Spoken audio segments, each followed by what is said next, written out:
Morning बच्चों। व्याकरण में आज हम लोग शब्द भंडार या अर्थ के आधार पर शब्द भेद पढ़ेंगे। शब्द भंडार भाषा में विभिन्न प्रकार के शब्दों के समुदाय को शब्द भंडार कहा जाता है। इसे अर्थ के आधार पर शब्द भेद भी कहा जाता है। जब हम लोग शब्दों का वर्गीकरण अर्थ के आधार पर करते हैं तब इसे अर्थ के आधार पर शब्द भेद कहा जाता है।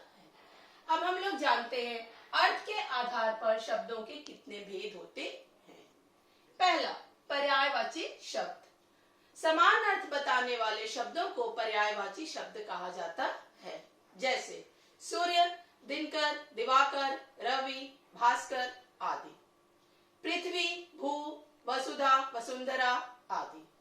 लेकिन यहाँ यह ध्यान रखना जरूरी है कि जब हम वाक्य में प्रयोग करते हैं तब जो मूल शब्द रहता है उसी शब्द का प्रयोग करेंगे, उसके पर्यायवाची का नहीं। दूसरा, विलोम शब्द। विलोम का अर्थ होता है उल्टा।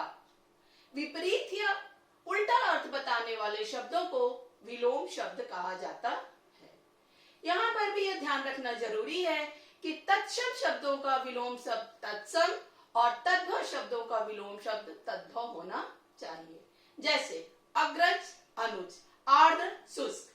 तत्सम का तत्सम और तद्भव का तद्भव, रात, दिन, झूठा, सच्चा आदि। इसके अतिरिक्त कई बार मूल शब्द में उपसर्ग का प्रयोग करके भी विलोम शब्द बनाया जाता है। जैसे आदर, निरादर, पुत्र, सुपुत्र, योग्य, सुयोग्य आदि। तीसरा है वाक्यांश के लिए एक शब्द। कई बार किसी लंबे कथन या वाक्यांश के लिए एक शब्द का प्रयोग किया जाता है। इससे भाषा में सरलता, सरसता आ जाती है। जैसे खेती करने वाला किसान, चिकित्सा करने वाला चिकित्सक, शिक्षार्जन करने वाला विद्यार्थी आदि। चौथा है अनेकार्थी शब्द। नाम से ही स्पष्ट हो रहा है, एक शब्द के अनेक अर्थ। जब एक शब्दों के अनेक अर्थ होते हैं उसे अनेकार्थी शब्द कहा जाता है। जैसे अंबर, आकाश, वस्त्र, अंक, अंग, अवयव आदि। श्रुति समभिन्नार्थक शब्द। श्रुति समभिन्नार्थक शब्द श्रुति, सम, भिन्न, अर्थक इन चार शब्दों का योग है। श्रुति का अर्थ होता है सुनाई देना, सम का अर्थ समान, भिन्न का अर्थ अलग अलग और अर्थक मतलब बताने वाले। अर्थात ऐसे शब्द जो सुनने में समान सुनाई पड़ते हैं लेकिन वे अलग अलग अर्थों के द्योतक होते हैं, उन्हें श्रुति समभिन्नार्थक शब्द कहा जाता है। जैसे पानी, जो पानी पीते हैं हम लोग, जल, और पानी, हाथ, कर, टैक्स, कर, हाथ आदि। एक अर्थक प्रतीत होने वाले शब्द। कई बार कुछ शब्दों को हम लोग को लगता है कि वो एक ही है लेकिन उनके अर्थ जो होते हैं वो अलग अलग होते हैं। जैसे पाप, अपराध।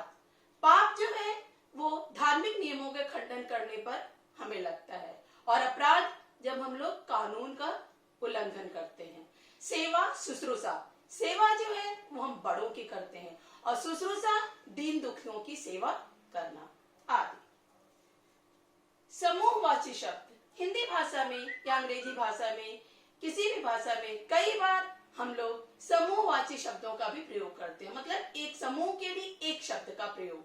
जैसे कागजों के समूह के लिए या नोटों के समूह के लिए गड्डी, चित्रों के समूह के लिए एल्बम आदि। धन्यवाद। हमारा आज का पाठ यही पूरा हुआ।